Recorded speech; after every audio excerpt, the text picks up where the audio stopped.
Ito yung same style na ginawa nila kay Pangulong Duterte noon, no? Tanim witness. I think ang pinangalan niya itong si Matobato at may isa pa, nakalimutan ko lang kung sino.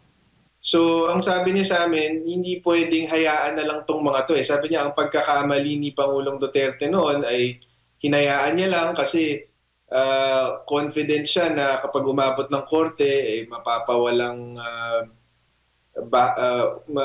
ma-disregard itong mga testimonya na to dahil hindi credible, hindi totoo.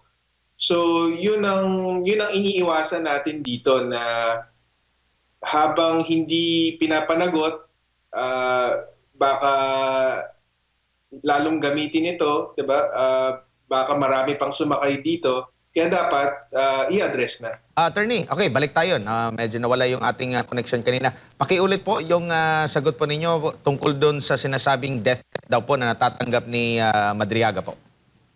Oh, kung may death threat laban kay Ramil Madriaga mula sa bilangguan, definitely walang kinalaman dyan si VP Sara and taliwas yan sa gusto mangyari ni VP Sara kasi ang gusto ni VP Sara, ang gusto namin is sagutin niya yung reklamo namin, i-deny niya yung mga paratang namin laban sa kanya para lalo namin siyang madiin kasi alam namin nagsisinungaling siya. So alam namin na kapag tinindigan niya yung mga sinasabi niya doon sa affidavit, eh lalo namin siyang mababasag. So it's out of VP Sara's interests. It's contrary to her interest na may mangyaring masama kay Ramil Madriaga dahil confident kami na si VP Sara ang nagsasabi ng totoo sa kanilang dalawa. Opo. Sa tingin po ninyo, kung may opinion din po ang pangalawang Pangulo, bakit umabot sa ganitong sukdulan? Kasi naniniwala ang pangalawang Pangulo na ito'y gawa-gawa lamang ng mga akusasyon. Meron po ba siyang kung bakit umabot sa ganitong klase at meron na ba kayong nakitang parang trend? May mga ganito rin bang ginagawa noon pa, lalo na sa paninira against sa mga Duterte po, attorney? Yan yung sabi mismo ni VP Sara doon sa statement niya at sinabi niya rin sa aming mga abogado niya na kaya siya nag-file din nitong perjury complaint kasi ito yung same style na ginawa nila kay Pangulong Duterte noon, no? Tanim witness. I think ang pinangalan niya itong si Matobato at may isa pa, nakalimutan ko lang kung sino. So, ang sabi niya sa amin, hindi pwedeng hayaan na lang tong mga to eh. Sabi niya, ang pagkakamali ni Pangulong Duterte noon ay hinayaan niya lang kasi confident siya na kapag umabot ng korte, eh, mapapawalang ma-disregard itong mga testimonya na to dahil hindi credible, hindi totoo. So, yun ang iniiwasan natin dito na habang hindi pinapanagot, baka lalong gamitin ito, 'di ba? Baka marami pang sumakay dito. Kaya dapat i-address na.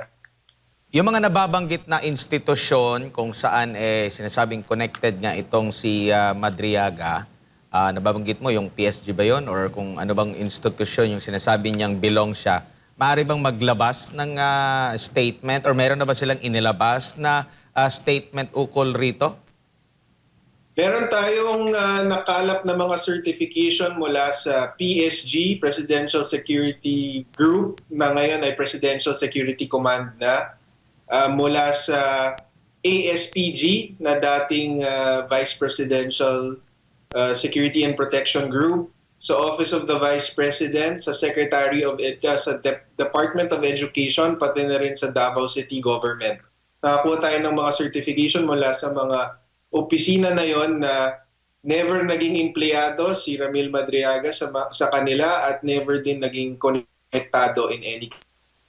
Opo. At ito ring meron ding pahayag last December, kung di ako nagkakamali, ang kalihim din po ng DILG mismo na nababanggit niya na hindi nakabisita itong si VP Sara kay Madriaga. Gagamitin din po ba yan? Nabanggit din po yan sa complaint affidavit. Although hindi naman po talaga kailangan kasi hindi po yan kasama doon sa affidavit ni Madriaga. Binanggit din po natin yan sa complaint affidavit ni VP Sara na hindi po totoo na yung sinasabi ni Attorney Palad na binisita ni VP Sara si Madriaga sa kulungan, di umano, para kausapin daw na wag ituloy yung affidavit niya. Si Secretary John Vic Remulla na mismo ang bumasag dyan, ang sinabi niya ay nakausap niya yung jail warden and based on records, hindi bumisita si VP Sara kay Ramil Madriaga. Huli na lamang po, ano po kayang masasabi niyo po dito sa treatment sa nilagdaang at sinumpaan na salaysay ni Madriaga? Grabe yung treatment nito. In fact, isasama pa nga nga dyan sa impeachment. Kumpara dito sa pahayag ng dating mga sundalo na detalyado rin po at mga first-hand witness din sila dito sa pamamahagi ng mga mali-maletang may lamang pera po, attorney. Yeah, kitang-kita naman na basta anti-gobyerno or anti-administration, pilit nilang dinidiscredit at hindi binibigyan ng pagkakataon na yung mga kunyari yung mga Marines para ipaliwanag yung affidavit nila or suriin, mag-investigate. Pero ito namang si Madriaga na nag-iisa lang at walang support sa kanyang affidavit, ginawa pang star witness dito sa impeachment. So makikita mo talaga na hindi patas itong mga nagtutulak sa affidavit ni Madriaga. Opo. At huli na lang, attorney, sa tingin po ninyo may impormasyon din po kayong nakukuha tungkol nga po dito kay Ramil Madriaga sa kulungan na binibisita, pinupuntahan ba ng mga ilang matataas na opisyal para kumbinsihin at talagang kalabanan, kontrahin itong Vice Presidente, lalo na sa impeachment complaint? I think sila mismo na ang umamin na nabisita nila si Ramil Madriaga sa kulungan. Si former Senator Trillanes, sinabi niya na bago niya gamitin yung Madriaga affidavit doon sa complaint na final niya versus VP Sara sa Ombudsman, ay binisita niya ito para kausapin. Pati naman si Congresswoman Laila De Lima also admitted that she visited Madriaga in prison. Opo. So, yeah, it just goes to show na biruin mo, nagkaroon kayo ng opportunity na kilatisin itong taong ito and yet ginamit nyo. So, ibig sabihin, politically motivated talaga ito. Kasi meron kaming 7 witnesses, including 2 former PSG commanders, na nagsasabi na hindi magkakilala si VP Sara at itong si Madriaga. Bukod sa hindi siya parte ng PSG, ng VPSPG o anumang opisina ni VP Sara, hindi rin siya qualified kasi meron siyang criminal record. In fact, ang sabi nga nung mga leaders sa PSG at sa VPSPG, hindi lang siya, so ang testimonya nung mga dating leader ng PSG at VPSG, kinikilatis daw nila lahat ng lumalapit at ka-meeting ni VP Sara at hindi daw nila papalapitin tong si Madriaga dahil sa history ng criminal record niya. So, hindi lang siya hindi qualified na maging miyembro ng PSG or ng VPSPG. Kahit makalapit kay VP Sara, hindi siya qualified.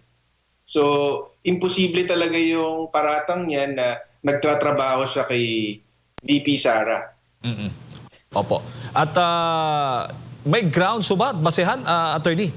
Ano ba yung mga elemento o grounds na pinagbabatayan ng korte pagdating po sa kasong perjury? At huli na lang, gaano ba kalakas o gaano ba kumpiyansa na talagang matatalo itong si Ramil Madriaga dito po sa kasong isinampa po ninyo? Yeah, malakas ang kumpiyansa namin na mahatulan to si Madriaga ng guilty. Simple lang naman ang elements ng perjury is mag-execute ka ng statement under oath that is false on a material fact and for a legal purpose. So, yun lang po yun. Kung nagsinungaling ka sa isang statement under oath on a material fact, like itong pinaparatang niya kay VP Sara, ay perjury po ang tawag doon. So, confident po tayo na na-satisfy natin lahat ng elements na yan at saka confident tayo na more than sapat ang ebidensyang inihain natin laban sa kanya. Alright. Ayan, Attorney, maraming salamat po. Siguro huling mensahe na lamang po ninyo sa ating mga kababayan.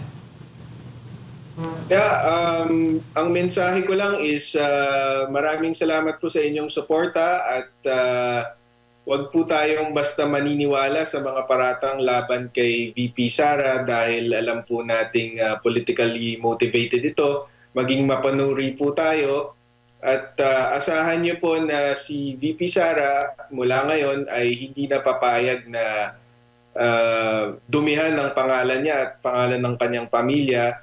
Ready na po siyang laban sa mga kalaban niya at kalaban ng Pilipino.